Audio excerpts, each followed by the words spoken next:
Pernahkah kamu mendengar nama Tan Malaka? Ia adalah seorang tokoh revolusi yang begitu berpengaruh, namun justru lama terlupakan dalam sejarah Indonesia.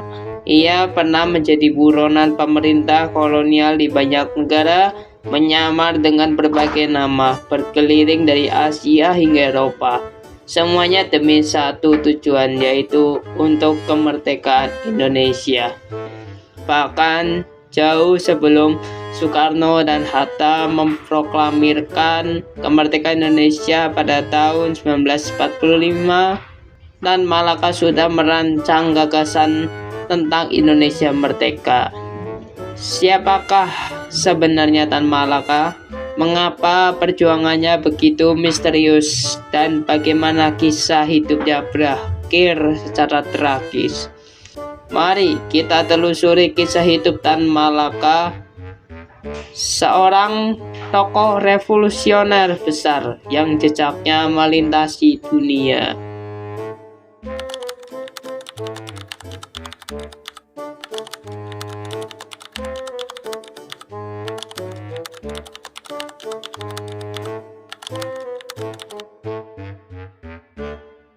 Tan Malaka lahir pada tanggal 2 Juni 1897 di Nagari Padam Gadang, wilayah Sumatera Barat. Saat lahir, Tan diberi nama Ibrahim karena keluarganya yang berasal dari semi bangsawan yang turun dari darah ibunya. Maka seiring Tan Malaka tumbuh, ia otomatis akan mendapatkan gelar bangsawan dan bernama lengkap Ibrahim gelar Datuk Sultan Malaka. Ayahnya bernama H.M. Rasyad Caniago, seorang tokoh adat di negeri tersebut, sedangkan ibunya bernama Rangkayo Sina Simabur. Sejak kecil, Sultan Ibrahim dikenal sebagai anak yang sangat cerdas dan memiliki rasa ingin tahu yang besar. Pada tahun 1902, di usianya sekitar 5 tahun, ia sudah tinggal di sebuah surau kecil di kampungnya.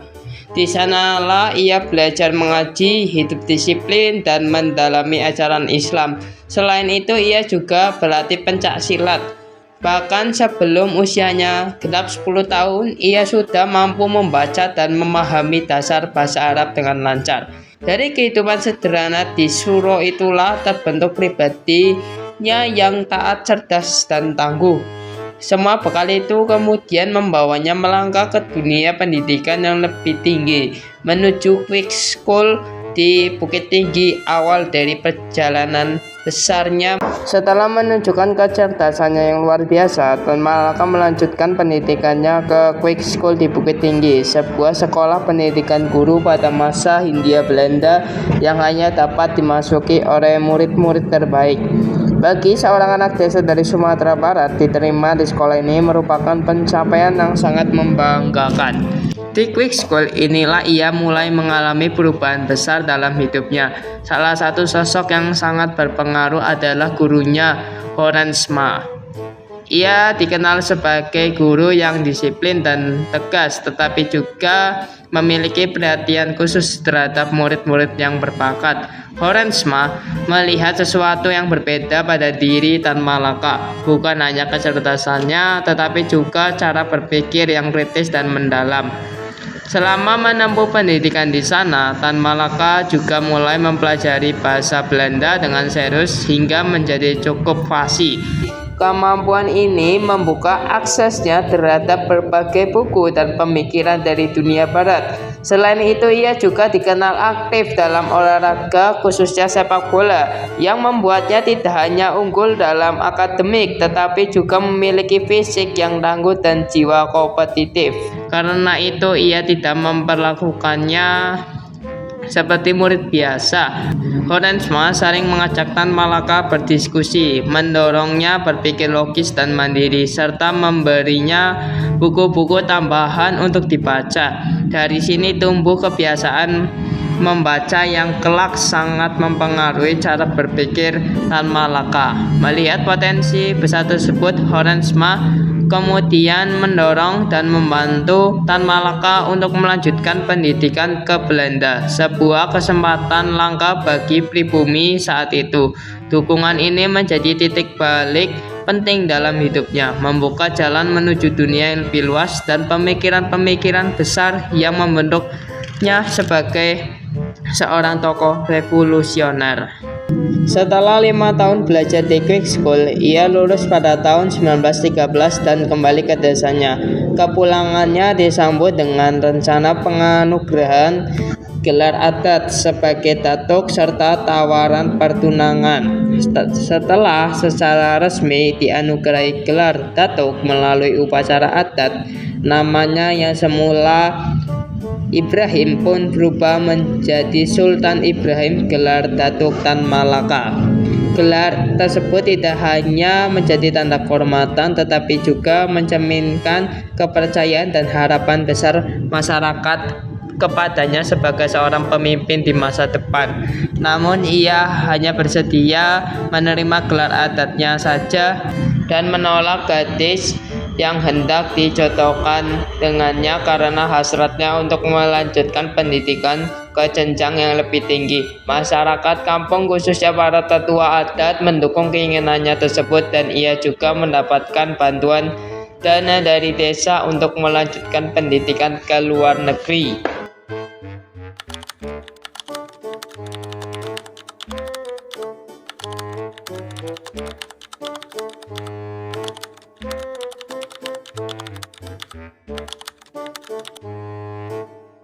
Sekitar tahun 1913, ia tiba di Belanda dan mulai belajar di Rijke Quick School di kota Haarlem. Di sini ia mengenal sistem pendidikan modern Eropa secara langsung terstruktur, rasional, dan berbasis metode ilmiah. Ia mempelajari pedagogi, psikologi, pendidikan, serta teknik mengajar yang sistematis. Namun kehidupan di Belanda jauh dari kata nyaman. Ia sering mengalami kesulitan ekonomi karena beasiswanya yang terbatas. Selain itu, kondisi kesehatan Tan Malaka juga sempat terganggu. Ia pernah menderita penyakit paru-paru akibat cuaca dingin yang tidak bersahabat. Dalam kondisi seperti itu, ia tetap bertahan dengan disiplin tinggi, bahkan sering memaksakan diri untuk tetap belajar. Di luar pendidikan formal, justru terjadi perubahan besar dalam dirinya. Ia mulai aktif membaca berbagai karya besar dunia, buku The France Revolution karya Wilhelm Bloss membuka wawasannya tentang arti revolusi sebagai perubahan sosial besar. Dari sana ia memahami bahwa perubahan tidak selalu datang secara damai, tetapi bisa melalui perjuangan yang terorganisir. Setelah terjadi revolusi Rusia pada Oktober 1917, pemikirannya semakin berkembang ke arah sosialisme dan komunisme. Yang mulai mendalami karya-karya Karl Marx, Friedrich Engels, dan Vladimir Lenin. Dari mereka ia memahami konsep perjuangan kelas dan sistem penindasan global. Namun menariknya, Tan Malaka tidak hanya terpaku pada satu aliran. Ia juga membaca pemikiran Friedrich yang menekankan kekuatan individu dan keberanian melawan norma. Hal ini membuat pemikirannya menjadi unik, menggabungkan semangat revolusioner dengan kemandirian berpikir. Selama di Belanda, ia juga aktif dalam organisasi. Ia berhubungan dengan Hans Sandlet, tokoh penting dalam ISTV yang menjadi cikal bakal PKI. Selain itu, ia tertarik dengan Social Democratic Underweight Vereniging yang memperluas pemahamannya tentang hubungan antara pendidikan dan perjuangan sosial. Ada satu hal penting yang juga berkembang dalam dirinya, yaitu kesadaran nasional. Di negeri penjajah, ia justru semakin menyadari identitas sebagai bangsa yang dijajah. Ia mulai melihat ketimpangan nyata antara bangsa Eropa dan bangsa-bangsa kolonial. Dari sini tumbuh keyakinan bahwa kemerdekaan Indonesia harusnya diperjuangkan, bukan diberikan. Selain itu, Tan Malaka juga mulai mengembangkan kemampuan menulis dan berpikir argumentatif. Ia tidak hanya membaca tetapi juga menganalisis dan mengkritisi berbagai ide. Ini menjadi bekal penting ketika kelak ia menulis karya-karya politik dan pendidikan. Pada November 1919, Tan Malaka akhirnya menyelesaikan studinya dan memperoleh ijazah full flag. Namun ia tidak kembali sebagai orang yang sama. Ia bukan lagi sebagai calon guru, melainkan seorang intelektual dengan kesadaran politik yang tajam, visi revolusi, dan tekad untuk membebaskan bangsanya dari penjajahan. Pengalamannya di Belanda menjadi titik balik yang menentukan. Di sana ia tidak hanya belajar bagaimana mengajar, tetapi bagaimana memahami dunia dan bagaimana mengubahnya. Ketika ia kembali ke tanah air, ia membawa dua hal sekaligus, yaitu ilmu pendidikan modern dan semangat revolusi yang akan menjadikannya salah satu tokoh yang paling radikal dan visioner dalam sejarah perjuangannya.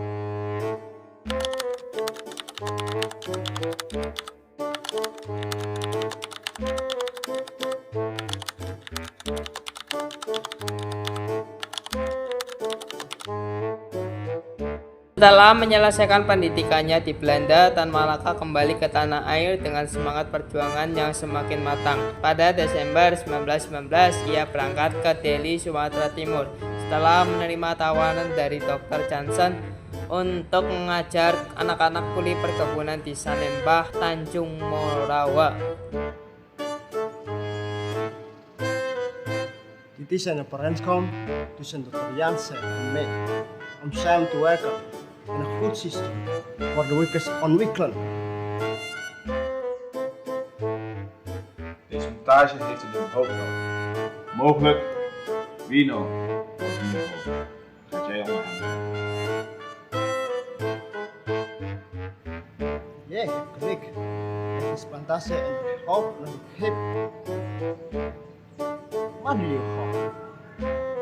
Moest dit ontslagen vormen voor de jeugd die willen studeren? Is niet zo koppig. Is het normaal dat iemand nog zo jong is en die alles nog moet leren over het leven? Niet doen wat om herdagen te werken zonder enige vrijheid. Ik wil het volgende voorstellen. Stop met elkaar beschuldigen en we samenwerken zodat we verder kunnen. Oké, als udah. Als het de beste is, dan kan ik het doen.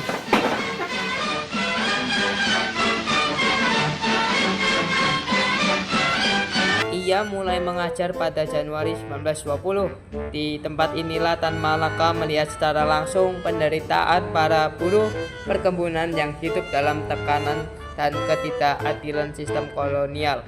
Pengalaman tersebut menggugah kesadarannya. Ia tidak hanya mengajar, tetapi juga mulai menulis kritik sosial melalui tulisan-tulisannya di surat kabar seperti Daily Sport atau Sumatra Post.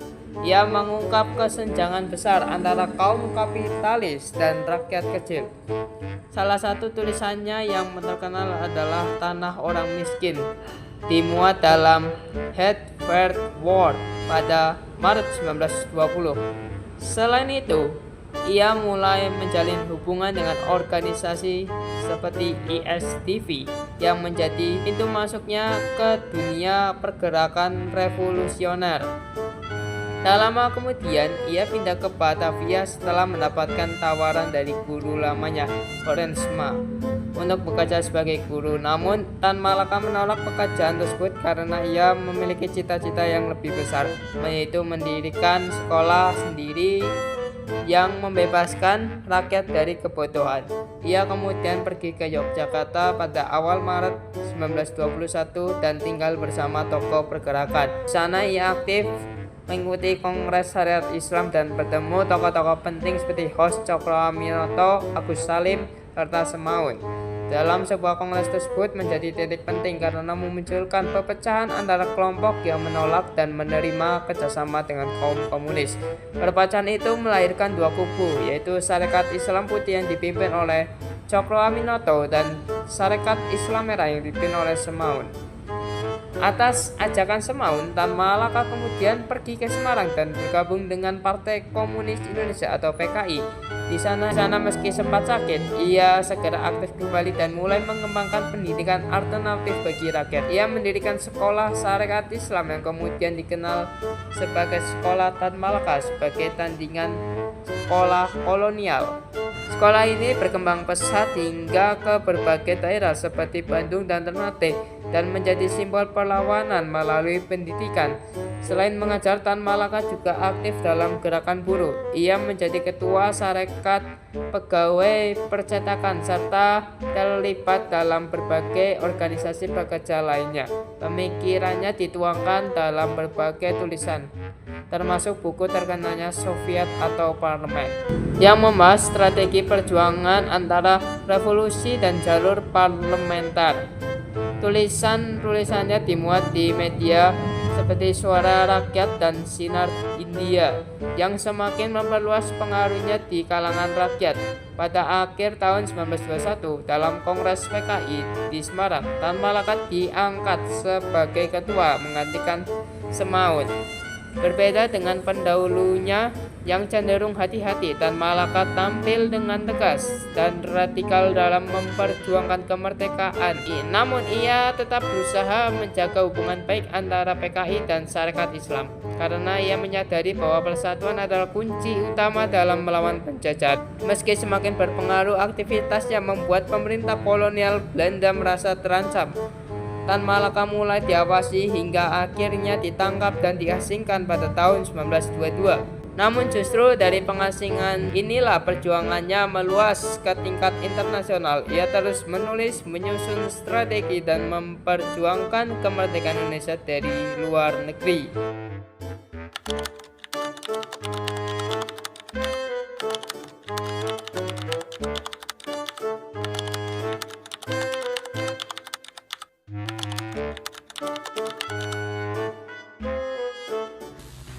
Nama saya Tan Malaka, atau Ilyas Hussein bila saudara-saudara pernah bertemu dengan saya di sebuah rapat pemuda di Jakarta. Elias Fuentes, Esta Hisdo Rivera, Alicio Rivera, bila saudara-saudara pernah bertemu dengan saya di Filipina. Atau bila kita bersua di Hong Kong, saudara-saudara boleh menyapa saya sebagai Aung Song Lee atau Tan Ming Siok sewaktu kita berkenalan di Bintang. Dan saya akan menyebut nama saya sebagai Cheng Kuan Tat dan Huatu. Wah, sudah berkenalan. Atau Hasan Ghazali bila saudara-saudara menanyakan nama saya di Singapura. Kalau Abdul Rajak bila kita bertemu. Ingatlah, dari dalam kubur suara saya akan lebih nyaring terdengar. Peristiwa ini bermula pada 13 Februari 1922 ketika ia mengunjungi sebuah sekolah di Bandung. Lalu ia ditangkap oleh pemerintah kolonial Belanda yang merasa terancam oleh aktivitasnya dalam Partai Komunis Indonesia.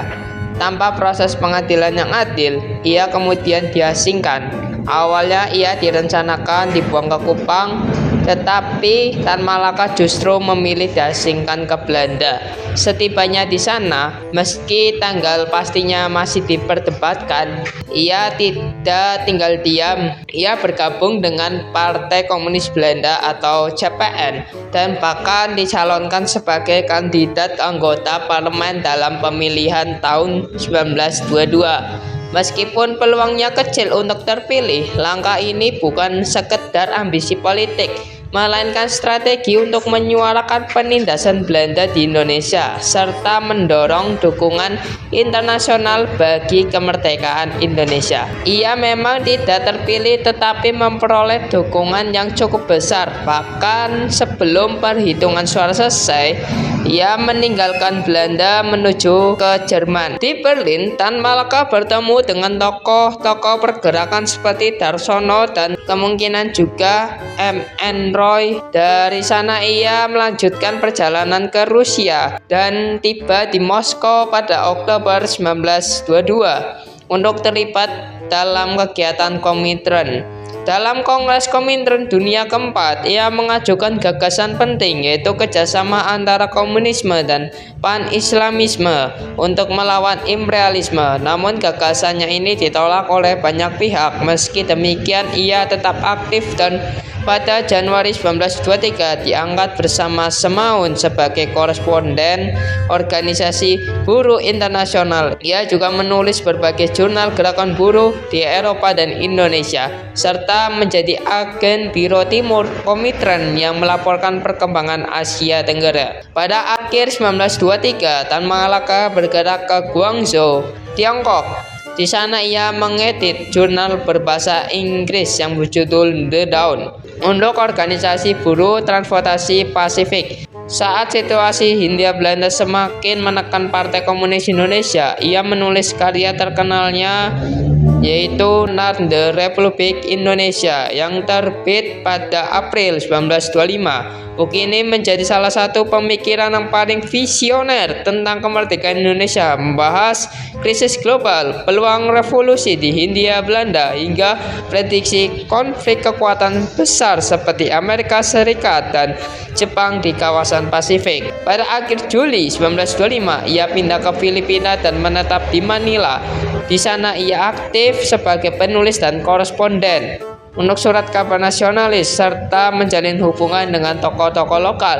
Namun dari pengasingannya ini, ia menghadapi dilema besar saat Partai Komunis Indonesia merencanakan pemberontakan pada akhir 1925. Ketika Alimin datang meminta persetujuannya pada awal 1926, Tan Malaka dengan tegas menolak. Ia menilai kondisi belum matang dan kekuatan gerakan masih terlalu lemah untuk melakukan revolusi. Penolakannya ini menunjukkan kedewasaan strategisnya, berbeda dengan sebagian pemimpin PKI lainnya seperti Musso yang tetap mendorong pemberontakan. Karena khawatir rencana itu tetap dijalankan, Tan Malaka bergerak ke Singapura untuk mencoba menggagalkan rencana tersebut.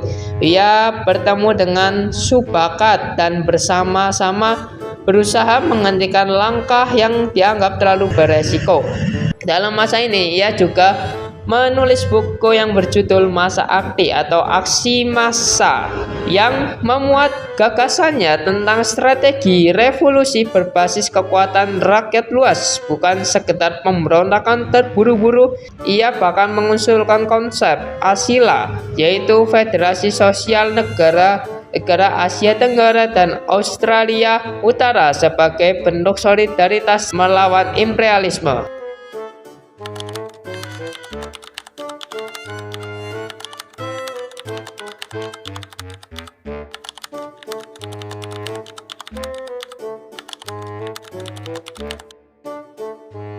Setelah proklamasi kemerdekaan Indonesia, Tan Malaka kembali ke tengah bangsanya setelah bertahun-tahun hidup dalam pengasingan. Ia mulai bertemu langsung dengan rakyat dan generasi muda, serta kembali menggunakan nama aslinya setelah sekitar 20 tahun memakai berbagai nama samaran. Dalam perjalanannya ke Jawa, ia menyaksikan langsung perlawanan sengit rakyat, terutama dalam pertempuran Surabaya, ketika masyarakat Surabaya berjuang melawan pasukan Inggris dan sekutunya. Dari situ ia melihat adanya perbedaan besar antara semangat perjuangan rakyat di daerah dengan sikap para pemimpin di Jakarta yang dinilainya terlalu lunak dalam bernegosiasi dengan Belanda. Merasa perlu menyatukan kekuatan rakyat, Tan Malaka menggagas pembentukan Persatuan Perjuangan, sebuah koalisi besar yang menghimpun sekitar 140 organisasi. Koalisi ini resmi dibentuk dalam Kongres di Surakarta pada Januari 1946 dengan tujuan memperjuangkan kemerdekaan penuh tanpa kompromi. Program utamanya menegaskan bahwa kemerdekaan Indonesia 100% adalah harga mati. Pemerintah harus tunduk kepada kehendak rakyat, serta perusahaan asing harus dinasionalisasi. Gerakan ini mendapat dukungan luas termasuk kalangan militer seperti Jenderal Sudirman. Pada Februari 1946, tekanan dari Persatuan Perjuangan sempat mengguncang pemerintahan hingga Sultan Syahir mengundurkan diri sementara dari jabatannya sebagai Perdana Menteri. Bahkan Soekarno sempat menjalin hubungan komunikasi dengan Tan Malaka untuk mencari dukungan politik. Namun perpecahan di dalam koalisi membuat Tan Malaka kesulitan mengkonsolidasi kekuatan yang menjadi kendali politik yang nyata. Akibat situasi tersebut, ia kembali ditangkap dan Sahir kembali memimpin pemerintahan. Setelah dibebaskan, Tan Malaka menetap di Yogyakarta dan berusaha membangun kekuatan politik baru melalui Partai Purba. Namun usahanya tidak sekuat sebelumnya dalam menarik dukungan massa ketika Belanda melancarkan agresi militer dan menduduki Yogyakarta pada Desember 1948. Ia terpaksa melarikan diri ke Jawa Timur. Di sana ia mendirikan markas di Blimbing dan bergabung dengan kelompok gerilya yang dipimpin oleh Mayor Sabarudin yang dikenal keras dalam melawan Belanda. Namun situasi di lapangan tidak sederhana. Kelompok Sabarudin justru bertentangan dengan satuan-satuan lain dalam tubuh TNI. Pada 17 Februari 1949, pimpinan TNI di Jawa Timur memutuskan untuk menindak kelompok tersebut. 2 hari kemudian, Tan Malaka ditangkap di Blimbing. Dalam situasi perang yang kacau, ia kemudian dieksekusi pada 21 Februari 1949 di daerah Kediri, tepatnya di kaki Gunung Wilis. Akhir hidup Tan Malaka berlangsung tragis dan tanpa proses pengadilan yang jelas. Ia dimakamkan secara sederhana dan lama tidak diketahui keberadaannya. Meski demikian, perjuangannya tetap dikenang sebagai bagian penting dalam sejarah kemerdekaan Indonesia. Sebagai sosok yang teguh dalam memperjuangkan kemerdekaan penuh dan kedaulatan rakyat tanpa kompromi. Baru puluhan tahun kemudian, sejarah mulai melihatnya dengan lebih jernih. Pemerintah Indonesia akhirnya mengakui besarnya jasa Tan Malaka dalam perjuangan kemerdekaan.